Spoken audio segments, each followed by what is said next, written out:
우선 1등급 컷은 86점입니다. 그리고 2등급은 78점이고 3등급은 68점입니다. 시험이 좀 어려웠다는 거지.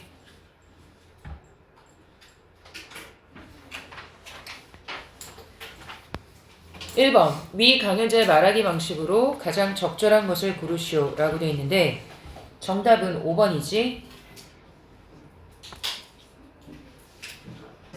마지막에 오늘 이곳에서 한 명이 궁금한 식물이 있다면 인터넷으로 그 의미를 찾아보면서 관람하면 좋겠습니다 라고 얘기했기 때문에 이번에 적절하지 않은 것을 고르시오. 답은 4번입니다. 학명의 명명자 이름을 표기하는 기준을 언급해야지라고 되어 있는데 여기에서 기준이 나와 있지는 않지. 그래서 답이 4번입니다. 3번에 적절하지 않은 것을 고르시오 라고 되어 있는데 답은 5번이지. 강연자를 준비 부족을 언급한 것을 보아 뭐만 하면 좋겠다라고 하는 건 아쉬움이지. 신뢰성이라고 하는 건 이걸 믿을 수 있는지 없는지 여부니까 이거랑 상관이 없지. 자, 다음은 가를 쓰기 위해 세운 글쓰기 계획 중 글에 반영된 것만을 고른 것은 답이 1번입니다. 학생자치실 구축 사업을 실시하는 목적이 뭐냐? 주체가 누구이냐? 라고 되어 있는데 목적은 어디 나와 있다? 학생자치활동 활성화를 위해. 이게 목적이고 그 다음에 주체는 누가 되는 거냐면 학생회에서 회의를 개최한다라고 했으니까 답이 1번입니다. 5번에 A, B에 드러난 학생회장의 말하기에 대한 이해로 적절한 것을 고르시오. 답은 3번입니다. B에서는 A와 달리 상대의 발언 내용에 대한 추가 설명을 요구하고 있다. B에 보면 구체적으로 어떻게 도움을 받으면 좋을까요? 라고 얘기하고 있으니까. 다음 6번에 가를 읽고 나를 참관한 학생의 보인 반응으로 적절하지 않은 것은 답이 3번입니다. 학생자치실 사용을 예약제로 운영하자고 하는 것은 학생자치실의 위치 때문에 이렇게 얘기하는 게 아니라 뭐 때문에 예약제를 하자라고 얘기하는 거야? 사용 대상을 확대하기 위해서. 그래서 이 문제를 해결하기 위해서는 사전에 예약했으면 좋겠다라고 얘기하고 있으니까. 다음 7번에 적절하지 않은 것을 고르시오. 답은 4번입니다. 학생의 참여가 중요하다는 것을 알 수 있다라고 되어 있는데 학생 참여가 중요하단 말이 여기 지금 나와 있지 않아. 이 부분에. 그리고 1번 다음 회의에 대한 정보를 인지할 수 있도록 한다 라고 되어 있는데 이 부분에 나와 있지. 그리고 지난 회의는 앞부분에 나와 있지. 그리고 동아리 학생들이 제안한 내용을 확인할 수 있도록 한다. 어떤 걸 제안했어? 여기 제안한 거 나와 있지. 그 다음에 5번에 기사문에 인용된 발언을 통해 지난 회의의 분위기를 짐작할 수 있게 한다라고 되어 있는데 지난 회의 여기 나와 있지. 4번에 나와 있지 않아서 틀립니다. 8번에 적절하지 않은 것을 고르시오. 답은 2번입니다. 가치 소비를 접한 경험이 나와 있지 않습니다. 자, 다음 9번에 보기를 활용할 나를 보완하고자 했을 때 적절하지 않은 것을 고르시오 라고 되어 있는데 자, 정답은 4번입니다. 자료 1과 자료 2를 활용하여 가치 소비에 대한 관심이 높아지는 현상이라고 되어 있는데 자료 1에서는 지금 이렇게 보면 이 비율이 높아진 걸 알 수 있지. 하지만 자료 2를 통해서 그 비율이 높아졌다는 것은 알 수가 없지.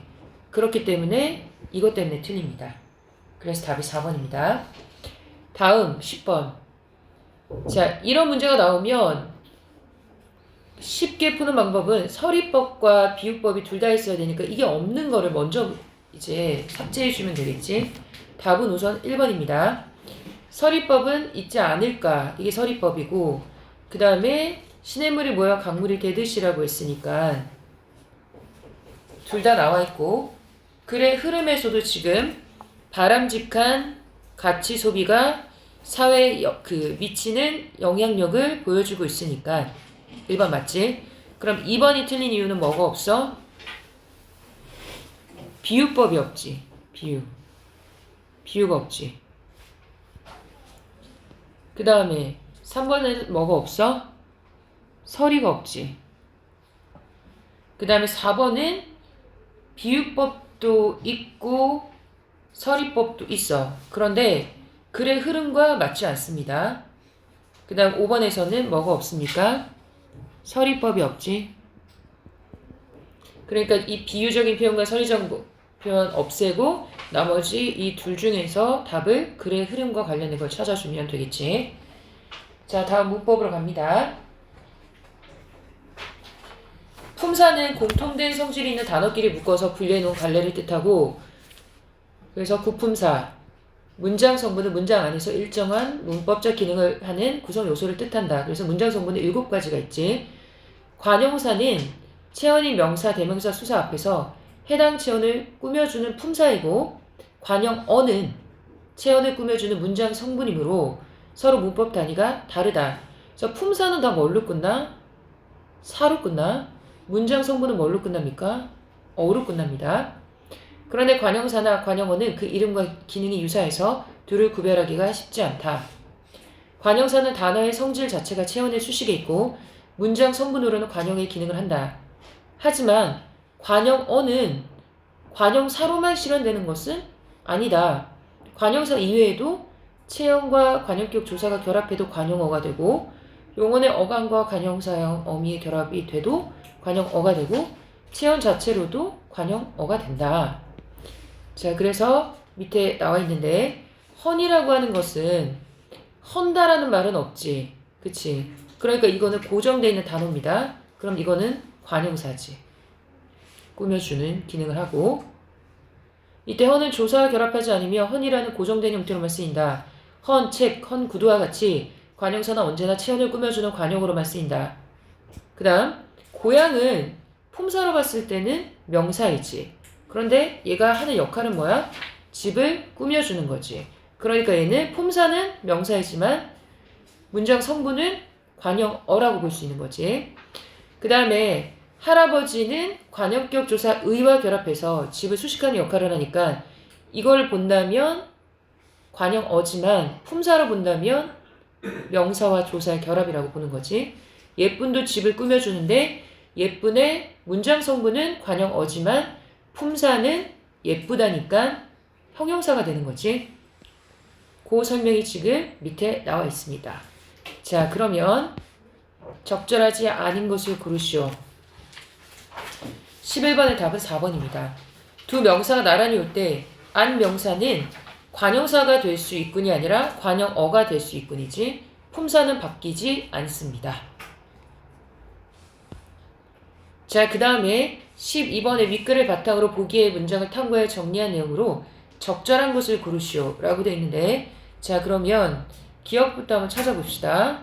새 가구는 어머니의 자랑거리이다. 그럼 새랑 어머니는 둘 다 관용어지. 그런데 품사로 보면 새는 관용사지만 어머니의는 명사 플러스 조사가 되는 거지. 그래서 1번에선 관용의 개수가 1개가 아니라 2개가 되는 거지. 그래서 틀렸습니다. 그 다음에 니은에서는 모든이 아이들 꾸며주고 달리는이 사과를 꾸며주지.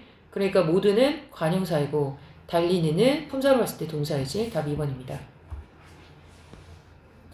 그들은 오랫동안 친한 친구로 지내고 있다라고 되어 있는데 여기에서는 친한 그런데 1개 맞고 관용어 친한 맞지만 품사가 틀렸지. 형용사지. 관용사가 아니라 형용사. 그 다음에 리을에서도 우리가 가족 꾸며주고 있고 그 다음에 가던 걸음이니까. 근데 우리는 품사가 뭐야? 이거는 대명사야.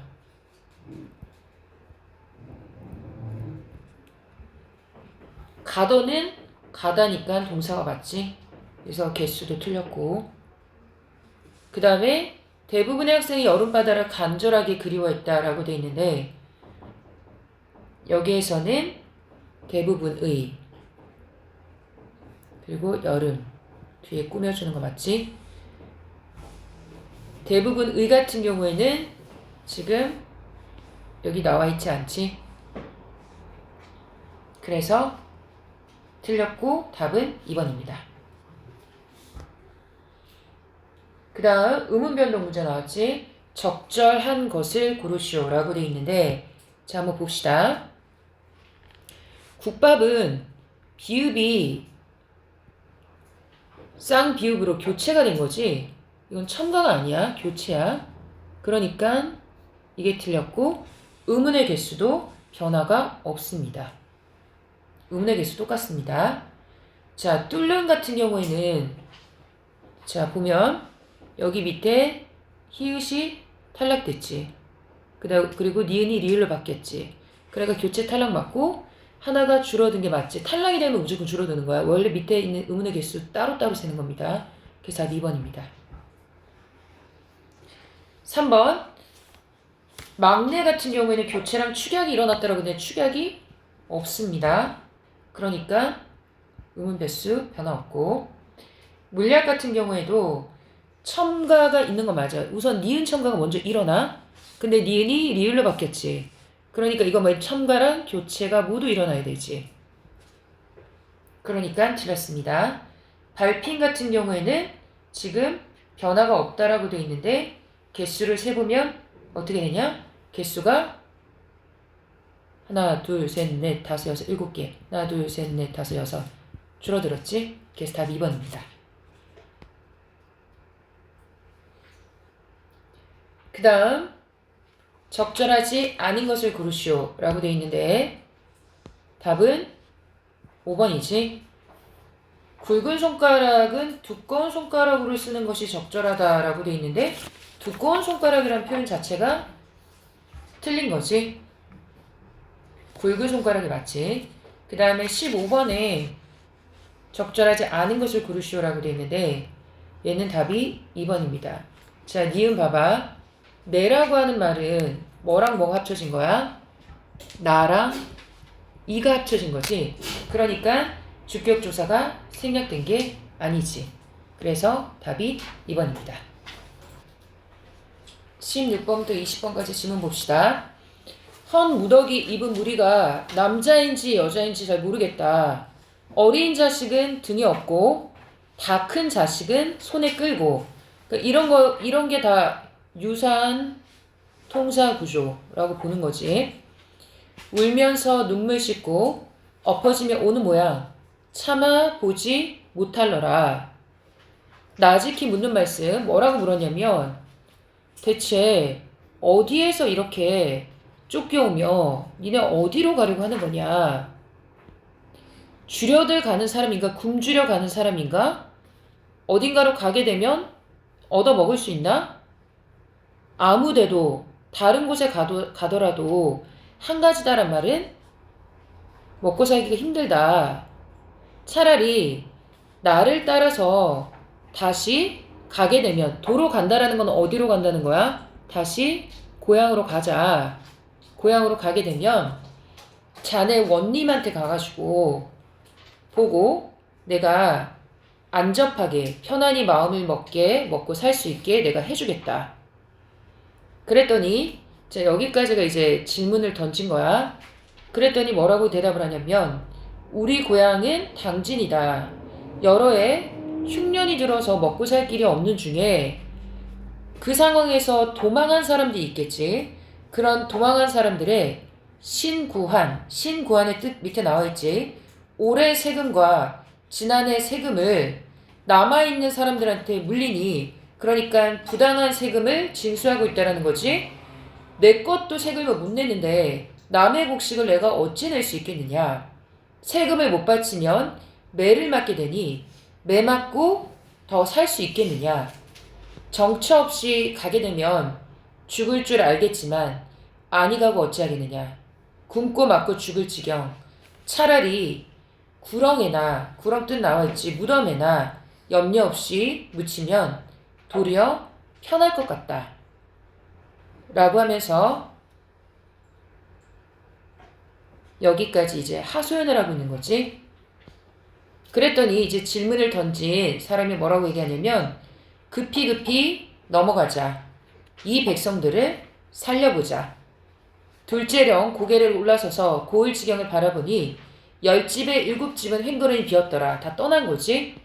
읍중으로 들어가니 남은 집에 곡성이라. 곡성이란 말은 백성들의 울음소리를 얘기하는 거야. 백성들의 울음소리만 들린다. 전년에는 2000호였는데 금년에는 700호라고 하는 것은 3분의 1밖에 남지 않았다는 뜻이야. 미혹한 유부사와 답답한 이도훈은 국곡도 중커니와 여기서 지금 국곡이라고 하는 것은 국가나 관청에서 가지고 있는 곡식인데 그 곡식을 백성들을 위해서 풀어야 되는데 풀지 않는다라는 거지. 국곡도 중요하지만 인명이라고 하는 것은 사람 목숨이 더 중요하지 않겠느냐. 백성 없는 곡식바다, 그 무엇에 쓰려고 하느냐. 곡식바다라고 하는 것은 뭐 과장법이 되겠지. 또 은유법이 될 수도 있고. 출도한 후에, 그러니까 출도했다라는 것은 지금 말하고 있는 사람은 누구야? 암행어사라는 거지. 전령하여 명령을 전달하여 니징 족징 이런 거 다 뭐야? 잘못된 세금 징수하는 것들 없이 하고, 허두잡이라고 하는 것은 두가 머리 두자지 잘못된 머릿수를, 그리고 호역들을, 호역이라고 하는 것은 집집이 부과되는 세금들을 태반이나 덜어주고 세금을 삭감해주고 신구한 7만석은 탕감하자 내가 얘기하겠다 라고 얘기하지. 자, 그 다음에 두 번째 작품입니다. 10년 동안 종사한 후에, 여기서 종사라고 하는 것은 벼슬살이를 얘기하는 겁니다. 10년 동안 벼슬살이를 있다가 고향으로 돌아오니, 고향으로 돌아왔다고 얘기하지. 그래서 제목이 귀산음이지, 귀산이라고 하는 게 고향으로 돌아왔다는 뜻입니다. 산천의구한데, 이런 거 문학에서 잘 나오는 표현이지. 자연은 예전과 같은데 인간 세상은 달라졌구나. 아마도 세간 존물, 세상의 존속과 멸망을 못내 슬퍼하노라. 강산아, 자연아, 나 왔어. 백구야, 갈매기야, 반갑다. 자연한테 인사를 하고 있지. 청풍명월도 자연이지.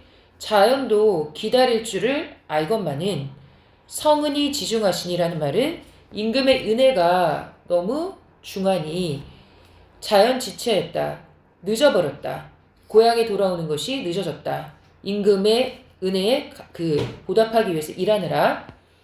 산하는 물에 비치고, 산꽃은 물에 비치고, 물새는 산에서 운다.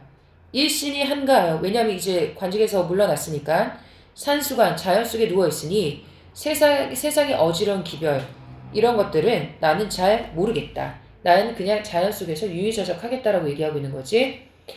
검은고 비스듬히 들고 산수를 희롱하니, 그러니까 여기서 뭘 즐기고 있어? 풍류를 즐기고 있습니다. 그리고 자연 속에서 유유자적하고 있는 모습입니다. 청풍은 건득 불고 명월도 돌아온다. 자연을 가리키는 말들이지. 하물며 유신한 믿음이 있는 갈매기는 오락가락한다. 자연 속에서 살고 있는 모습이지. 자연 때문에 병이 되고 자연을 너무 사랑해서 병이 걸렸다라고 얘기하는 것이. 금가라고 하는 것은 검은고에 맞춰 부르는 노래는 벽이 있다라는 말은 무슨 말이냐면 무슨 고치기 어려운 버릇 같은 거 있지? 고치기 어려운 버릇이 되어서 산수 좋은 곳에, 자연 깨끗한 곳에서 금가로 논인다 라고 하면서 지금 자연 속에서 즐기고 있는 거, 검은고에 맞춰 부르는 노래를 부르고 있다라고 얘기하고 있지. 두어라 초로인색이라고 하는 말을 비슷한 말이 뭐가 있냐면 인생무상이랑 같은 말이야. 인생무상. 아이 놀고 어이하겠느냐 라고 하면서 귀향생활의 만족함을 보여주고 있다. 그 다음에 그 엿장수 생각은 그렇게 어려운 지문이 아니지. 근데 마지막에 보면 뭐 삼천리 금수강산은 삼천리 유리파편 강산이 되었을 때 모르는 일이란 말은 지금 엿장수들이 재활용 물품 같은 것들을 수거해 줬기 때문에 쓰레기들이 많이 줄어들었다라고 얘기하고 있는 거지. 자, 그러면 가서 다 맞춰봅시다. 16번에 가와 나의 표현상의 특징으로 적절한 것을 고르시오라고 되어 있는데 답은 1번입니다. 가는 나와 달리 문답 구조. 지금 백성과 암행어사가 서로 질문하고 대답하고 있는 거지. 그래서 답이 1번이고 17번에 보기를 바탕으로 가를 감사한 것으로 적절하지 않은 것을 고르시오 라고 되어 있는데 답이 2번입니다. 고향으로 돌아가는 백성이 아니라 도망가려는 백성들이지. 그래서 틀렸습니다. 그 다음 18번에 적절하지 않은 것을 고르시오라고 되어 있는데 강산을 즐기느라 임금에게 가지 못하는 미안함이 아니라 지금 임금의 은혜가 컸기 때문에 고향으로 늦게 내려왔다라고 얘기하는 거지. 그 말이 되지 않지. 19번에 적절하지 않은 것을 고르시오라고 되어 있는데 기존 세대에 대한 안타까운 심정은 나와 있지 않습니다. 그 다음에 20번에 적절한 것을 고르시오라고 되어 있는데 답은 3번입니다. 자, 얘는 서술상 특징 적절한 걸 먼저 갑시다. 26번.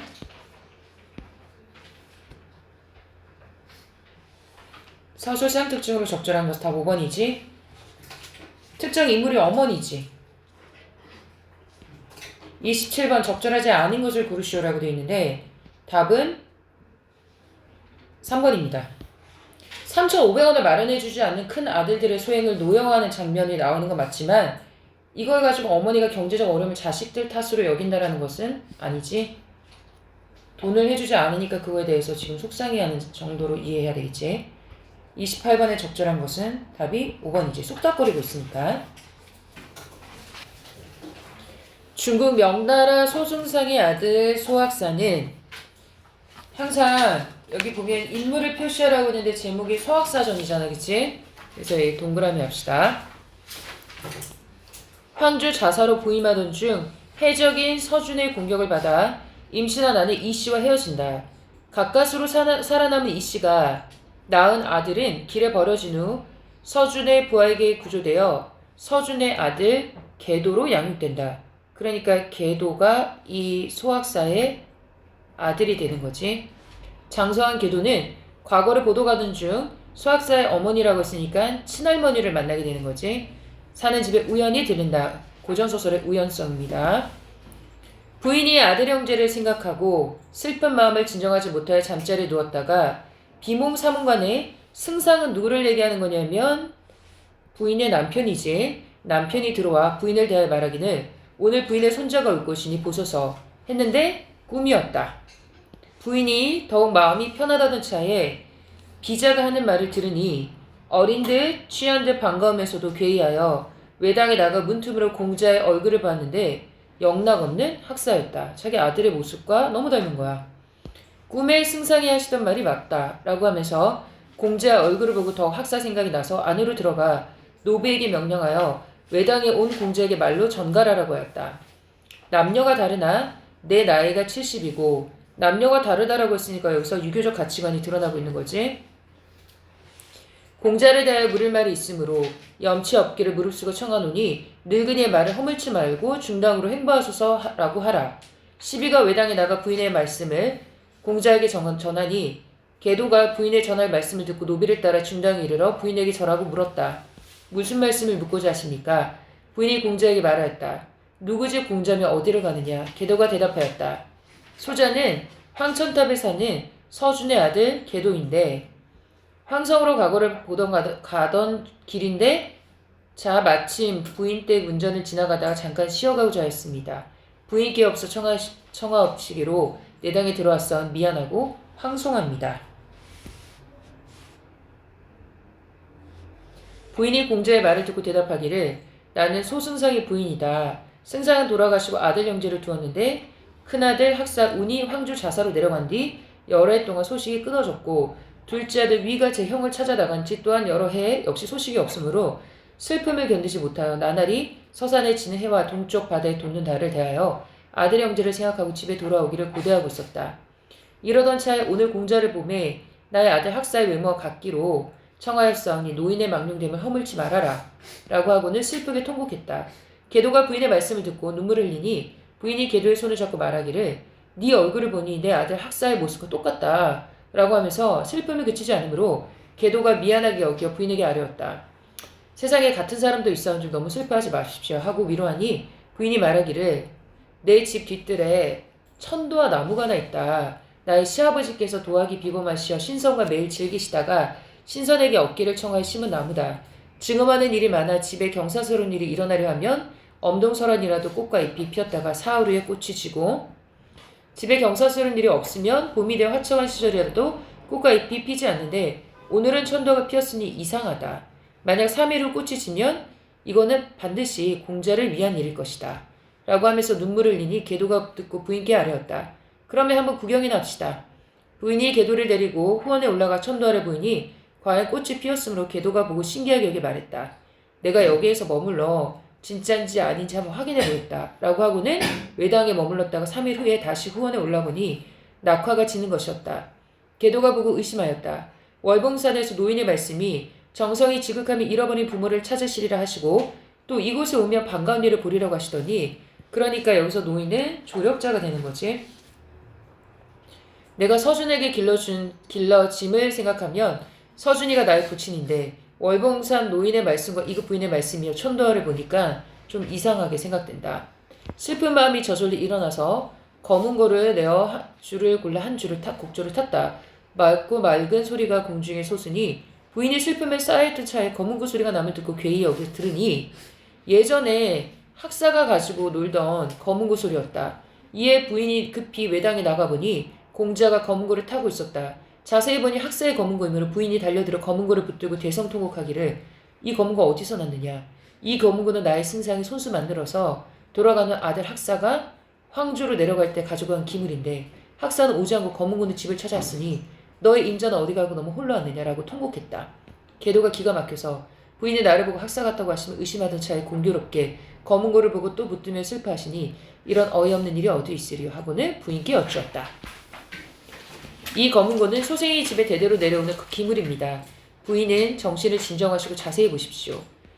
내 집의 기물을 어찌 내가 모르겠느냐. 기물이라고 하는 것은 귀한 물건을 얘기합니다. 이 검은 고는 승상이 살아계실 적에 서쪽 지방의 사신에게 부탁하여 동종호 절병강산에서 수천 년 묵은 벽오동을 구하여 만들었음에 소리가 기이하여 슬픈 사람이 타면 소리가 슬프게 나고 아무라도 심정이 편안한 사람이 타면 소리가 웅장하고 씩씩하게 나네. 이러함으로 신기한 검은 고를 일컬었으니 너 어찌 모르겠느냐. 계도가 부인에게 아뢰었다. 이 검은 고는 소생이 집안에서 대대로 전해오는 기물이니 조금도 염려하지 마십시오. 그러면 거기 검은 고 복판에 청성고라고 써있으니 확인해봐 라고 했더니 진짜 쓰여있던 거지. 적절하지 않은 것을 고르시오라고 되어 있는데 답은 2번이지. 계도가 확인하자고 제안한 게 아니라 부인이 제안한 거지. 40번에 적절한 것을 고르시오. 답은 1번입니다. 41번에 적절한 걸 고르시오. 답은 3번입니다. 42번에 적절하지 않은 것을 고르시오. 답은 1번입니다. 부인과 아들이 손자를 만난다는 게 아니라 부인이 만나게 되는 거지. 아들은 아니지. 작품 봅시다. 이런 게 외부 지문으로 나올 수도 있으니까 잘 보라고 얘기를 했지. 새끼 밥벌이 고단할 때면 이바라고 얘기하는 것은 누군가를 부르는 거지. 청자를 부르는 거지. 그러니까 청자에게 말하는 형식을 취하고 있다. 수시로 늘어나는 현 조율이나 하자고 뭐뭐 하자라고 했으니까 청유형입니다. 뭐뭐 하자 청유형. 우린 서로 다른 소리를 내지만 어차피 한 악기에 정박이라는 말은 뭐냐면 배가 머무르는 것을 정박이라고 하지. 정박한 두 현. 내가 저 위태로운 낙엽들의 인맥 소리를 내면 어이 가장 낮은 흙의 소리를 내줘 라고 하면서 서로를 위로해 주자라고 얘기를 하고 있는 겁니다. 내가 팽팽히 조여진 비명을 노래할 테니까 여기서 비명의 노래라고 하는 것은 고단한 삶으로 인한 아픔을 노래할 테니까 가장 따뜻한 두엄의 속삭임으로 받아줘 라고 하면서 위로해 달라라고 얘기를 하고 있는 거지. 세상과 화음할 수 없을 때란 말은 삶이 그만큼 힘겨울 때 우리 마주 앉아 내공에 힘쓰자. 아름다운 소리를 내기 위해서 힘쓰자. 내공이 깊을수록 아름다운 소리를 낸다지. 여기서 말하는 내공이라고 하는 것은 어쨌든 두 사람이 서로를 위로해주는 두 사람의 화음으로 인해서 아름다운 소리를 낼 수 있다는 거겠지. 모든 년들은 어미집 같은 한없는 구멍. 어미라고 얘기했으니까 이곳이 모성적 공간, 위로받는 공간이라고 볼 수 있습니다. 모성적 공간, 위로받는 공간 속에서 제 소리를 일궈내지. 여기서 말한 제 소리는 각자의 인생을 얘기하는 거겠지. 그 구멍 속에서 마음 놓고 운다라고 하는 것은 아픔을 울음으로 풀어내겠다라고 얘기하는 겁니다. 그 다음에 두 번째 작품 봅시다. 한때 나는 뿌리의 신도였지만 라고 돼 있는데 뿌리를 믿는 사람이었다는 뜻이야. 그런데 이제는 뿌리보다는 뭘 믿겠다? 줄기를 믿는다. 줄기보다 뭘 믿는다? 가지를 믿는다. 가지보다 뭘 믿는다? 잎을 믿는다. 잎보다는 꽃잎을 믿는다. 그러니까 뿌리로부터 점차 더 멀어진 걸 얘기하는 거지. 희박해진다는 것 자체가 뿌리로부터 멀어지는 걸 얘기하는 거야. 그렇게 되면 어떻게 할 수 있어? 흩날릴 수 있지. 멀어지니까. 뿌리로부터 멀어질수록 가지 끝에 이파리가 위태롭게 파닥이고 당신에게로 가는 길이 조금씩 보이기 시작한다. 이파리가 위태롭게 파닥인다는 건 뿌리로부터 멀어졌기 때문에 뭔가 편안함보다는 불안한 삶으로 바뀌었다는 거고, 그 다음에 당신에게로 가는 길이 조금씩 보이기 시작한다 라고 얘기를 했으니까 뿌리로부터 멀어져야 당신에게 갈 수 있다라고 얘기하는 거지. 당신은 뿌리로부터 달아나는데 얼마나 걸렸느냐. 자, 여기서 달아난다는 표현을 썼으니까 뿌리를 부정적으로 생각하고 있는 거야. 뿌리로부터 달아나려는 정신의 행방을 정확히 알 수는 없지만 허공의 손을 잡고 어딘가를 향해 가고 있다. 당신에게로 가고 있다는 거지. 그럼 뿌리 대신 뿌리라는 말은 어떤가? 왜냐하면 이거랑 발음이 같지. 그러니까 언어 유희입니다. 언어 유희. 가늘고 뾰족해지는 감각의 촉수를 밀어 올리면 감히 바람이라고 하는 장애물도 찢을 수 있을 것 같은데, 무소의 뿔처럼 가벼워질 수 있을 것 같은데, 무소의 뿔이라고 하는 것은 뿌리에서부터 완전히 벗어난 삶을 얘기하는 거지.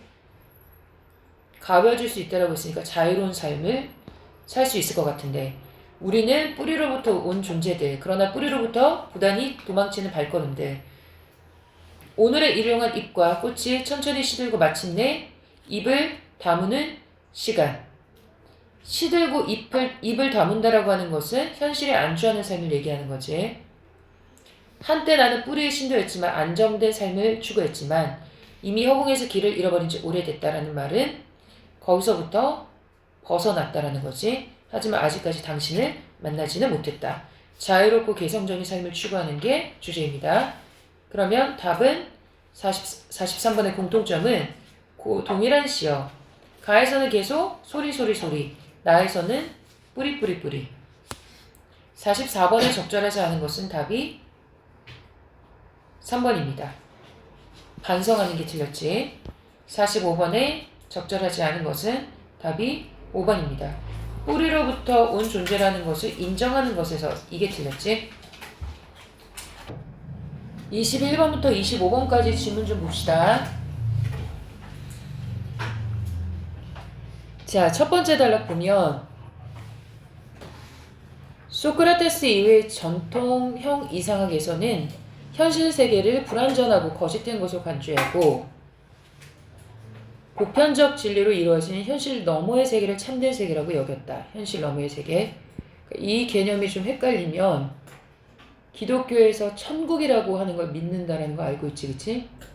현실 너머의 세계를 천국이라고 생각하면 편할 거야. 인간이 죽고 나면 또 다른 세계로 간다라고 생각해서 우리가 지금 살고 있는 곳은 불완전하고 거짓된 세계이고 보편적 진리로 이루어진 현실 너머의 세계라고 하는 것은 천국이다. 그들은 삶의 목적이 현실 너머에 있는 초월적 가치의 추구, 그러니까 천국을 추구하면서 살지, 기독교인들은. 근데 이거는 무엇을 통해 발견할 수 있느냐? 이성적 사유를 통해 발견하고자 하였다. 삶의 외부에 있는 절대적 가치를 토대로 삶의 의미를 찾고자 하는 사유 방식이었다. 그런데 이 점에 반기를 든 철학자가 있는데 니체다. 니체는 어떻게 생각했냐면 삶이라고 하는 것은 삶을 둘러싼 가치들의 근원이 되는 거고 가치 평가의 출발점이다. 그리고 가치는 위에서 지금 형 이상학자들이 얘기한 것처럼 어떤 절대적 가치가 있는 것이 아니라 내 삶에 유용한가? 그것이 삶을 강하게 만들어주는가에 따라서 평가될 수 있다. 전통 형 이상학은 도덕적 선이라는 절대적 가치가 있어. 이게 삶의 궁극적인 목적이고 이에 따라서 개별적인 삶을 재단하려고 하였다. 그러니까 삶의 본능적 욕망 같은 것들. 그래서 교회에서 기독교에서 죄를 짓지 말라라고 하지. 그치? 그런 것들이 다 본능적 욕망이야. 그런 거 다 억압돼야 하는 것이며 현실적인 삶은 다 개선돼야 하는 부정적인 것이다. 따라서 현실적인 삶을 긍정하고 그 속에서 끊임없이 발전하고자 하는 태도는 도덕적 선에 부합하지 않는다. 부가치한 현실적 욕구들을 충족하려는 태도에 지나지 않는다. 계속 지금 현실적 욕구에 대해서 부정적으로 생각하는 거야. 형 이상학에서는. 결국 어떻게 되느냐? 현실적인 삶 자체가 무의미한 것이 된다. 그래서 다시 또 얘기하자면 이 땅에서 삶은 의미가 없고 죽음 이후에 또 다른 세계, 천국에서의 삶이 의미가 있는 것이다. 그러니까 니체는 그것에 대해서 뭐라고 얘기를 했냐면 그 자체로 목적이 되어야 할 삶을 이런 식으로 또 다른 초월적 가치 실현의 수단으로 간주하는 전도적 사유 방식에 대해서 반대하였다. 니체는 뭐라고 얘기하냐면 전통형 이상학의 도덕 가치를 따르며 노예로 살아가는 대신에 우리 각자가 주인으로서 스스로의 삶을 살아갈 것을 강조했다. 기독교에서는 누구의 삶을 따라서 사는 게 맞아? 하나님의 뜻에 맞게 사는 게 맞는 거지. 그런데 거기에 반기를 드는 것은 그런 건 없어. 인간의 삶을 각자가 결정하는 거야. 라고 얘기했다는 거야. 그러기 위해서는 끊임없이 무언가를 넘어서고 더 높은 것으로 나아가고자 하는 욕망, 즉 힘의 의지가 필요하다라고 보았다.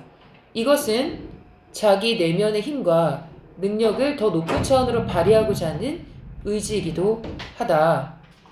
하나의 힘의 의지가 다른 힘의 의지를 이겨도 또 다른 힘의 의지가 수시로 나타나므로 이것은 창조와 생산이 무한히 이루어지게 하는 의지이다. 니체는 힘의 의지를 자연스러운 것으로 수용할 때 현재의 자신을 극복하고 새로운 가치를 창조할 수 있다고 보았다. 니체에 따르면 삶을 긍정하고 상승시키고자 하는 강자들은 아까 계속 삶의 유용성에 대해서 얘기하고 있지? 이런 것들을 계속 추구한다. 각자의 삶이 자신의 상승을 위해 힘의 의지를 중심으로 경합하는데 이때 필요한 것이 뭐냐면 바로 아곤, 경쟁이다. 이것은 자신과 동등하거나 자신보다 뛰어난 사람을 넘어서려고 하는 것으로 자신이 가진 힘의 크기를 확인하고 더 상승시키기 위해서는 필요한 과정이다. 아곤의 궁극적 목적은 경쟁자의 제압이 아니라 자신의 성장에 있다. 자신이 뛰어나고자 하는 강자는 자신을 자극하고 발전시키는 선의의 파트너가 된다. 상대를 이기고자 하는 데서 오는 고통이 클수록 상대가 강하다는 뜻이며 이때 고통은 성장의 원동력이 된다. 계속 성장을 얘기하는 거지. 물론 강자들 사이에서도 힘의 차이에 따르는 위계는 존재한다. 그러나 이때 위계는 일방적인 계급 질서가 아니다. 승패는 존재하지만 비교를 통해서 자신의 힘을 평가하고 또 성장하고자 하는 노력하였으므로 서로 인정하고 강자와 상대적 약자 간의 힘의 위계는 지배적 형태가 아니라 상호 존중의 형태로 드러난다. 그래서 니체가 말하는 아곤이라고 하는 것은 자신의 삶을 긍정하고 자신의 성장을 위해 타자를 존중하는 태도라고 할 수 있다. 니체는 삶을 긍정한다는 것은 삶이 마주하는 어려움을 잘 극복하고 성장하고자 하는 태도를 의미한다고 보았다. 강자를 넘어서라고 하는 의지를 옹호한 니체의 철학은 현실을 살아가는 우리 자신의 삶을 그 자체로 긍정한다. 그래서 기독교적 가치관과는 완전히 대조되는 가치이지. 21번에 적절하지 않은 것을 고르시라고 했는데 사례가 없습니다.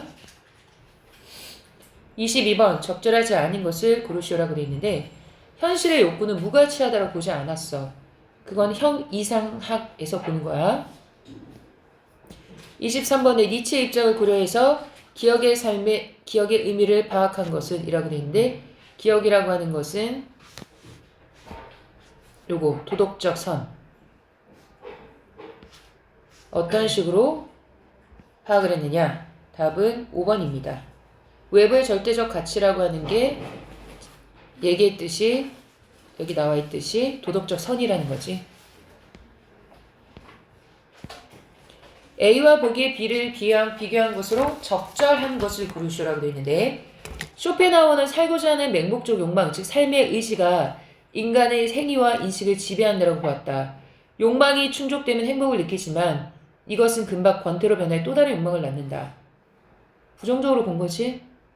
이 의지는 결핍과 권태 사이를 왔다 갔다 하면서 영원히 고통을 발생시키며 이 의지가 격렬할수록 고통도 커지게 된다. 그래서 어떻게 해야 된다? 예술, 명상, 금욕을 통해서 이런 욕망을 다스려야 되고 이 의지를 완전히 버리는 것이 필요하다라고 얘기했어. 답은 4번이지. 25번에 적절하지 않은 것을 고르시오라고 되어 있는데 25번의 답은 3번입니다. 신기록을 세운 뒤 갑의 경기를 배려한 을의 모습은 동등한 조건에서 힘의 크기를 비교해서 상대의 능력을 확인하려고 한다는 것이 틀렸지. 자신을 상승시키기 위한 것이지. 첫 번째 단락 보면 과학수사에서 DNA 분석은 범인을 추정하거나 피해자의 신분 등을 확인할 때 중요한 수단으로 사용된다. DNA 분석이라고 하는 것은 혈흔이나 모발 같은 샘플로부터 DNA를 채취하여 동일인 여부를 확인하는 방식으로 현재 STR 분석법이 가장 많이 사용되고 있다. 무슨 뜻이냐면 짧은 연쇄 반복이다. 특정 구간에서 짧은 염기서열이 연쇄적으로 반복된다고 되어 있지. 그러니까 오른쪽에 30번에 적절한 걸 고르시오라고 되어 있는데 답이 1번이지. 특정 구간에서 반복되는 거니까 특정 구간이 아닌 곳, 즉 연쇄적으로 반복되지 않은 곳은 STR 분석법에 사용하기 힘든 구간도 존재하겠지. 그래서 답이 1번입니다. 자, 그 다음에 윗글에 대한 설명으로 적절한 것을 고르시라고 하는데 이거는 답이 5번입니다. 자, 1번부터 보면 사람마다 DNA를 구성하는 염기 종류가 다르다라고 되어 있는데 여기에 보면 DNA는 아데닌, 구아닌, 사이토신, 타이민이라고 하는 4종류의 염기 약 30억 개로 구성되는데 라고 했지. 같습니다. 상동 염색체는 서로 다른 모양을 가진 한 쌍으로 존재한다 라고 되어 있는데 여기에 보면 모양과 크기가 동일한 염색체가 쌍으로 존재한다라고 했지. 그래서 틀렸지. 그 다음 STR 분석을 위해서는 염색체의 개수를 파악해야 된다라고 하는 말이 먼저 분석하는 염색체의 위치가 특정돼야 된다. 이게 더 중요한 거지. 그리고 20개의 표준 자료에서 염기서열의 STR이 나타나지 않는다라고 되어 있는데 나타나지. 그래서 답이 5번입니다. 그 다음 31번에 적절하지 않은 것을 고르시오라고 되어 있는데 얘는 답이 5번입니다. 만약에 지금 여기 이 기준으로 봤을 때 2에서 4-8, 20에서 8-4로 나온다면 20의 결과값만으로 을을 범인으로 확정할 수 있다고 하는데 이것 때문에 안 됩니다. 다르기 때문에. 그래서 틀립니다.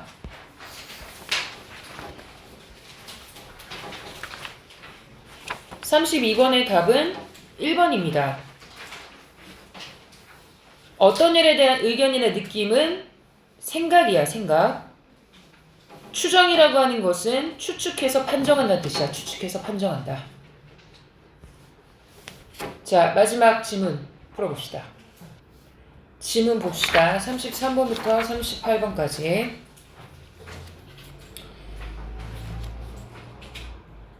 완전 경쟁 시장은 많은 수의 수요자와 공급자 사이에 동질적인 상품이 거래되는 시장으로 다른 기업의 시장 진입을 막는 진입 장벽이 없어 누구나 들어와 경쟁할 수 있는 시장 구조를 말한다. 이에 반해서 독점 시장은 비슷한 대체제가 없는 재화를 한 기업이 독점적으로 공급하는 극단적인 시장으로 자원의 희소성이나 기술적 우월성을 인해 진입 장벽이 존재하는 시장 구조를 말한다. 대표적인 게 한국에서는 뭐가 있냐면 한전, 한국전력공사 100% 전기가 거기서 공급이 되지. 그 다음에 수자원공사. 그냥 가격을 높이면 우리 다른 데서 물 살 수 없지. 그리고 코레일 같은 경우도 마찬가지고 한국가스공사 이런 것들 다 독점 시장입니다. 그리고 독점 시장과 거의 비슷한 게 뭐가 있냐면 니네 미원 알아? 미원? 음식에 넣는 미원? 그 미원 어디께 지금 거의 90% 이상인 줄 알아? 대상에서 나오는 미원 그게 거의 90% 이상이야. 그리고 라면 같은 경우는 뭐 농심이 거의 한 70% 잡고 있다고 하고 그런 게 독점 시장이 될 수 있습니다. 완전 경쟁 시장에서는 경쟁자가 다수이기 때문에 개별 공급자와 수요자가 가격에 영향을 미치기가 어렵다. 이때 기업은 가격 수용자로서 시장에서 결정된 가격을 그대로 받아들일 수밖에 없고 시장 가격으로 원하는 물량을 얼마든지 판매할 수 있다. 또한 제품을 한 단위 더 판매함으로써 추가로 얻게 되는 한계 수입은 일정하며 가격과 거래량도 수요와 공급이 일치하는 지점에서 결정이 된다. 반면에 독점 시장에서 기업은 가격 결정자로서 시장 가격을 조정할 힘을 가지며 이를 통해 이윤을 극대화할 수 있다. 전기요금을 올린다라고 해서 우리가 어떻게 막을 수 있는 방법이 없습니다. 가스요금 올린다라고 하면 막을 방법이 없습니다. 따라서 독점 기업은 더 높은 가격을 받으면서 더 적은 제품을 생산할 수 있는 시장 지배력을 가진다. 그렇다면 독점 기업은 이윤 극대화를 위해서 가격과 생산량을 대체 어떻게 결정하게 될까? 시장의 유일한 공급자인 독점 기업이 예를 들어서 이제 뭐 한전이라고 생각하자. 한국전력이 생산량을 줄이게 되면 시장 가격이 상승하고 반대의 경우 시장 가격이 하락한다. 가령 독점 기업이 생산한 제품 한 단위를 100만 원에 판매할 경우 생산량을 한 단위 더 늘려 두 단위를 판매한다면 가격을 이전보다 낮춰야 다 팔 수 있다. 그러니까 가격을 90만 원으로 낮췄어. 그럼 총 수입은 180만 원이 되고 제품을 한 단위 더 판매했을 때 추가로 얻는 한계 수입은 80만 원이 된다. 즉, 독점 기업이 생산량을 늘리게 되면 원래 판매 가격도 함께 낮춰야 하기 때문에 독점 기업의 한계 수입은 가격보다 낮을 수밖에 없다. 이때 독점 기업은 이윤 극대화를 위해 한계 수입과 더불어 한계 비용도 고려해야 된다. 한계 비용이라고 하는 것은 제품을 한 단위 더 생산할 때 추가로 드는 비용을 말한다. 만일 한계 수입이 한계 비용보다 높으면 생산량을 증가시키면 돼. 그런데 반대의 경우라고 하는 것은 한계 비용이 더 들면 생산량을 감소시킨다. 그래서 한계 수입과 한계 비용이 일치하는 지점에서 최적 생산량을 결정한다. 이후 독점 기업은 이윤 극대화를 위해 수요자들의 최대 지불 용의를 고려하여 최적 생산량을 판매할 수 있는 최고 가격을 찾아낸다.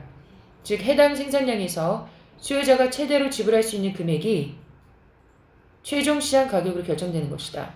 이처럼 독점 시장에서 기업은 시장 가격의 상승을 유발하여 수요자에게 부정적 영향을 끼치고 시장의 비효율성을 유발할 수 있다. 자, 두 번째 질문입니다. 공정거래법이라고 불리는 독점 규제 및 공정거래에 관한 법률에서는 사업자의 독과점 자체를 금지하진 않으나 시장 지배적 지위 남용과 부당한 공동행위 등 경쟁 제한 행위로 인하여 일정한 폐해가 초래되는 경우 이를 규제하는 폐해 규제 조치를 취하고 있다. 시장 지배적 지위 남용은 거래 상대방으로부터 독점적 이익을 과도하게 얻어내는 착취남용과 현실적 잠재적 경쟁 사업자의 사업 활동을 방해하거나 배제하는 방해남용으로 나눌 수 있다. 그래서 그 카카오 택시 그 나올 때 택시 조합이랑 엄청나게 그때 많이 싸웠지. 분신 자살 시도한 사람도 있고 그랬었어. 니네 기억이 날지 안 날지 모르겠지만 지금은 뭐 카카오 택시 이용한 사람이 많지 대부분.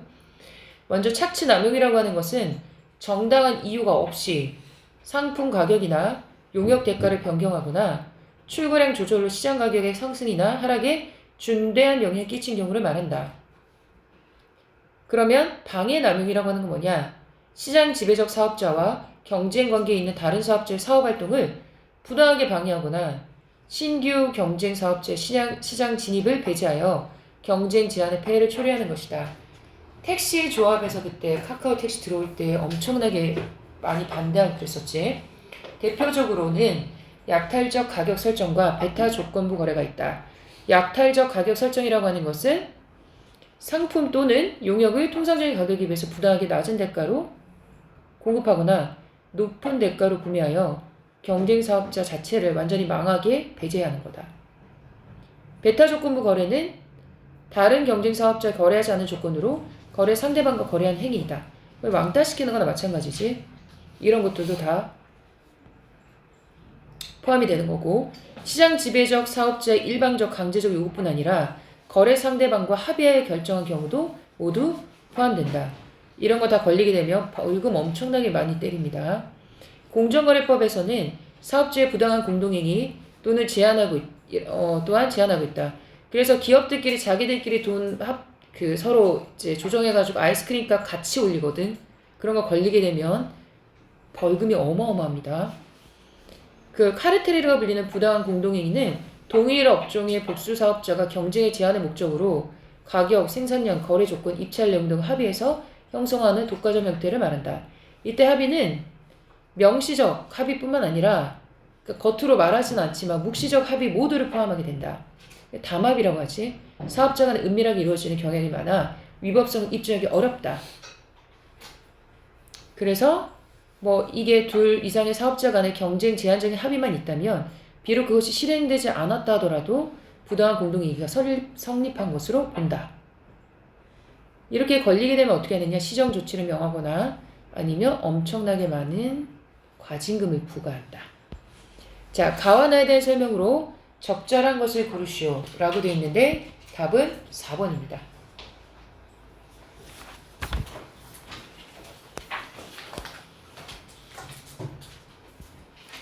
그 다음 34번에 적절하지 않은 것을 고르시오라고 되어 있는데 기업에는 많은 수의 공급자와 수요자가 존재하므로 니은보다 기업이 시장을 지배하는 힘이 더 큰 거는 기업이 아니라 니은 독점 시장이지. 그러니까 잘못됐지. 자, 그 다음에 여기서 가장 어려웠던 문제겠지. 35번 적절하지 않은 것을 고르시오. 답은 2번입니다. 갑이 생산량을 Q1에서 Q2로 늘리면서 제품의 가격을 P2에서 P1으로 낮춰서 공급하게 되면 이윤이 유지되는 게 아니라 사라지게 되겠지. 그래서 답이 2번입니다. 다음 36번에 ABC에 들어갈 말로 적절한 것을 고르시오 라고 되어 있는데 답은 1번입니다.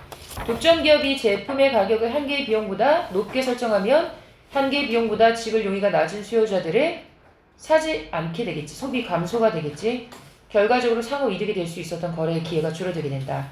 공정거래법에서는 시장 진입 제한을 막고 기업 간 경쟁을 촉진하여 독점으로 인한 경제적 손실을 해소하고자 한다.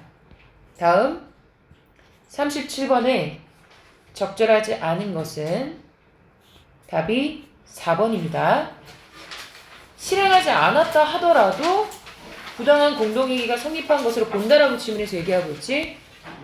자, 그 다음 38번에 적절한 의미를 가까운 의미를 쓰인 것을 고르시오라고 되어 있는데 답이 1번입니다. 취하다라고 하는 것은 어떤 일에 대한 방책으로 어떤 행동을 하거나 일정한 태도를 가지다 라는 의미입니다.